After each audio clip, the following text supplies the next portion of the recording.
Good morning, everyone. I don't know about where you are, but here it's a miserable old day today. It's what our family would call a pie and chips kind of day today. And you might just hear my husband laughing in the background, but yep, it's a pie and chips kind of day here. So I thought what I'd do is share a little card that I designed for the free make and take that I had on the weekend. So I thought I'd share it with you. So I've used the new Artisan Sketched Garden papers. So they're these beautiful black and white papers.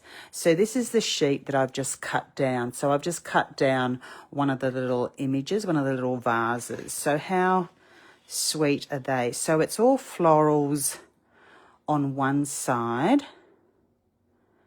So you can see all the different florals.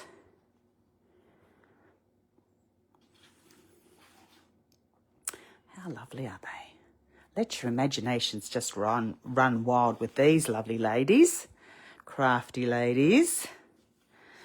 Look at them, how beautiful. And then on the back are more, well, that's still quite flowery, but they're more sort of contrasting papers. So that's a little funny dot. So it's not a regular dot, it's a little artisan type dot. And then you've got your little almost like a little clover, like a skinny clover. And then your stripes, but again the stripes are a little bit blurry, so it's quite nice. It's not really regular. And then you've got this cute little doodled flower. So they're just lovely to have in your stash and to play with. These, I just show you these two because these are cards that we created at On Stage. So using one of these papers, so it would have been this one here.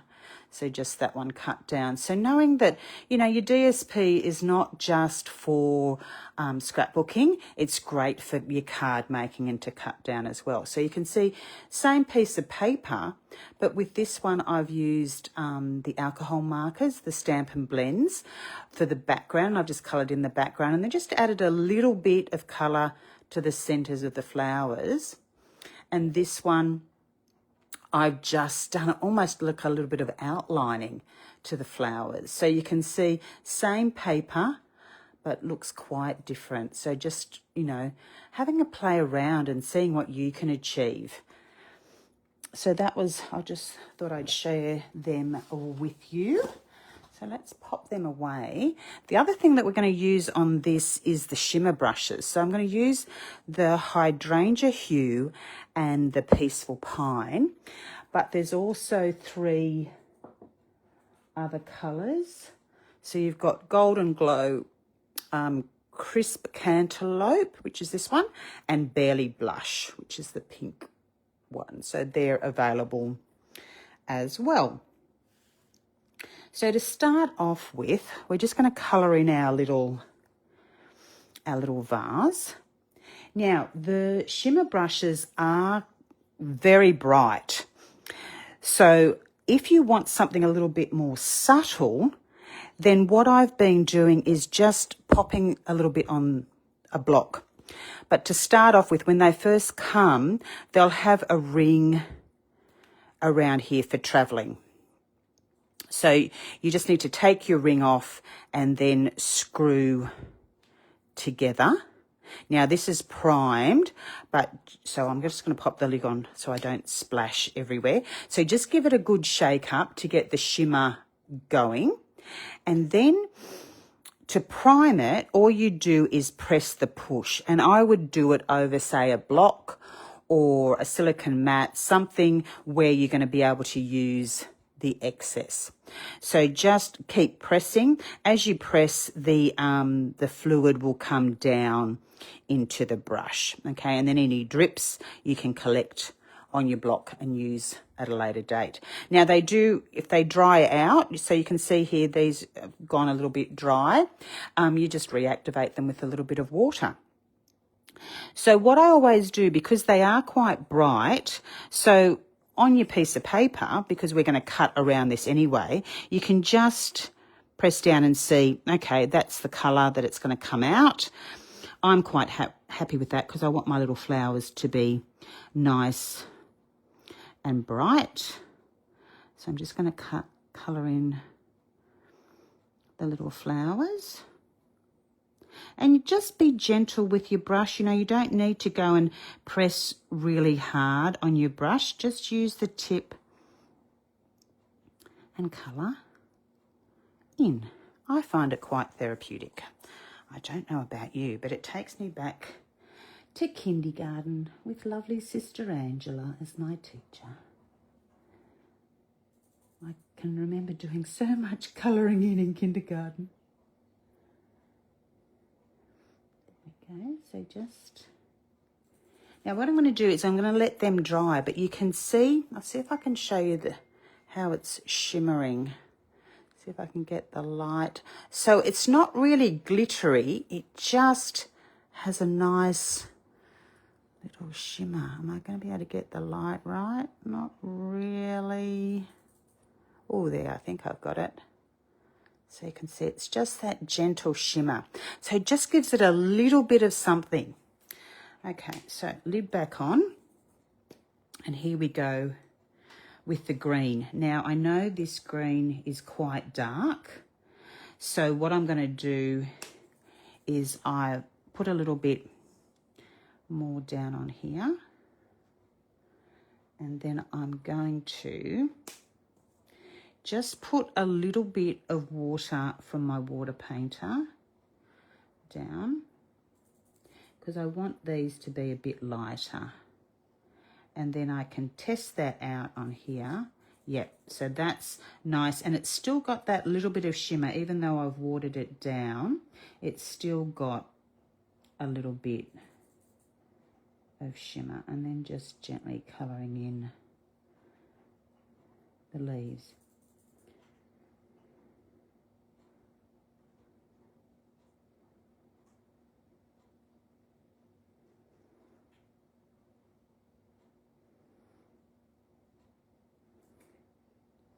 A little bit of green here and there. If I missed any leaves, yep, that one and that one. That's it. So now I want to do the water. So I want to give that water a little bit of colour, but I don't want it as deep as the blue. So I'm just going to get rid of the colour from my brush, although a little bit of green might be quite nice, but I'm just going to add another bit of water to my blue and really make it very pale. And then test it out. Oh yeah, that's nice. So just add a little bit of blue to the water there. So now what I'm going to do is, now that that blue has dried on the flowers, I'm just going to go back in and see if I can get a bit of a darker colour, just flicking into the petals just to get a bit of a darker variation going on. I'm creating shadows here probably. Just that little one there. Oh, I've got a little one down there. So I don't know if you can see that, but it's just given a little bit of a shadow to the flowers, a little bit more depth to the flowers. So then we cut that out. So when you're cutting, I find I move the paper. So just keeping your scissors basically in the same position and going round. Now, I call this fussy cutting. But one of my girls, one of my gorgeous crafty ladies, got her tongue a bit tied the other week. and had us in stitches of laughter when she called this cussy-futting. Now, I don't know about you, but it sounds a bit rude to me, but she was having a good time. So, yes, we were all laughing. Tears were had from all the laughter that was had. So thanks, Miss Lenore, for providing us with a great laugh.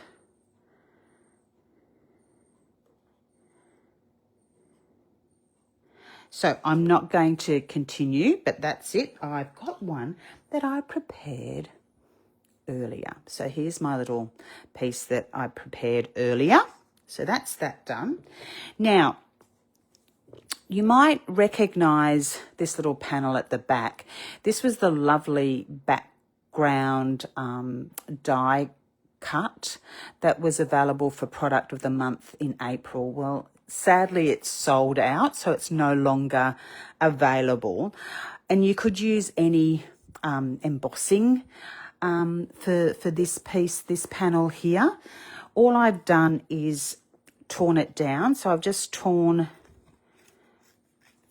down on all four sides. And when you're tearing, if you want that raw edge up, then tear towards you. Okay, if you've got a piece with white cardstock, it doesn't really matter.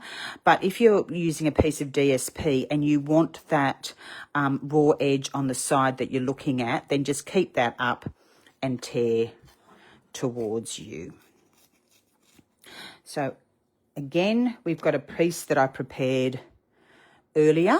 So what I've done here with the die is I've just used this on the impressions plate. So the new impressions plate, which is like a soft rubber mat that goes into your die cutting machine. So rather than putting in on the cut plates, I've used the impressions plate. So you'll see here, I don't know if you can see, but there's some depth to it. So it looks like it's been embossed, and when you turn it over, I think it's quite nice as well. It's like the pressed metal walls that they used to have in the lovely old-fashioned houses. So that's, you know, you could use either side that you like. So you can see here, this one I've just done as a cut, so you can see all the bits and pieces are cut a little bit more, but they're sort of fairly flat. But with this one, when you look at it, it's got that more of an impression on it, and definitely you can notice it more on the back. So that's the little panel that we're going to use now. And then what I've done is I've just got a piece of black, and we've got our new white gel pen. Now they are beautiful. So I'm just going to doodle a little bit around the edge. So the way I like to doodle is just backwards and forwards a couple of times, so twice or 3 times, whatever takes your fancy. And the lines definitely don't need to be straight. I kind of feel they look better if they're not straight. Now, I tend to find where there's a crossover on the line, that's where I'm going to do a little bit of extra doodling.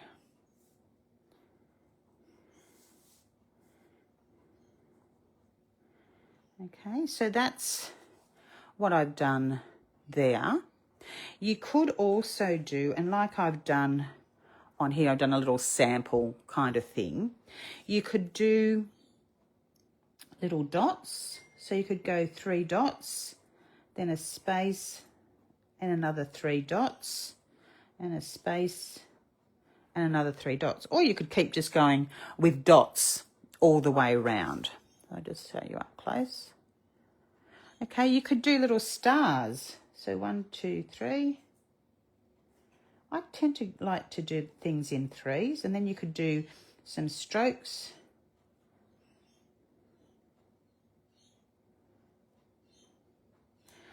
I quite like strokes and dots too. So stroke, dot, dot, dot, stroke, dot, dot, dot.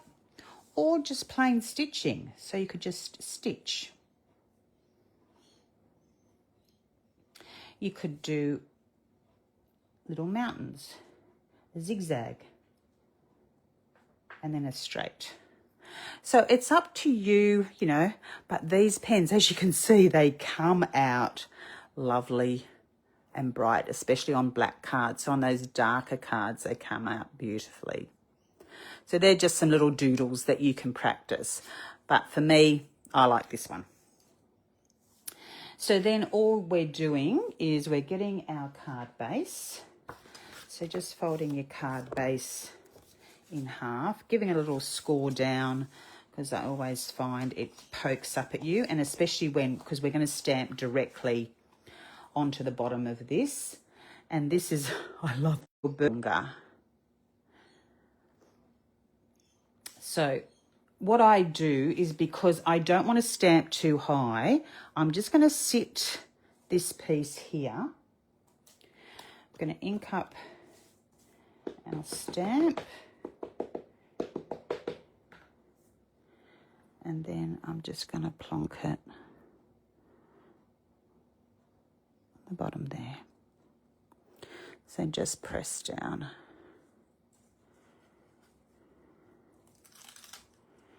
There we go. Then that's just going to get stuck on there. We'll just, now, so I'm just going to use some tape to stick that down with.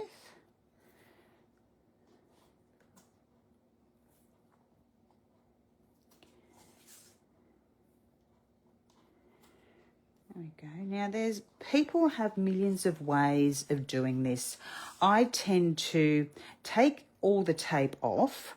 Some people will fold it down. So fold it down halfway. So fold each of the panels down halfway, place it where they want it, and then pull those pieces out. I find that a bit fiddly. So I just pull everything off. And then what I do is stand over it, and I actually hold it up. So with my fingers, I have my fingers under the panel until I can eyeball it to see where it fits. So then I press, let it fall down, again, making sure that it's still straight. So let that, but I've still got this part held up, and then I let it fall into place. Okay, and the same with this little one. So you could mount this piece, but I'm going to, oh, I forgot to put the string on. So now just finding the end of my string, there it is there. You can see I'm in a bit of a mess with the string. Where have you gone? There you are. And I don't think, so what I do is we can just take, oh, I was going to use the other side. Oh, well, such is life. Now, just, so pop a bit of tape, pop your string on. If you pop that back over, that will just hold that string in place. So then you can just wind it around. So I think twice will be enough. Then we can just lift this little bit up. Up there.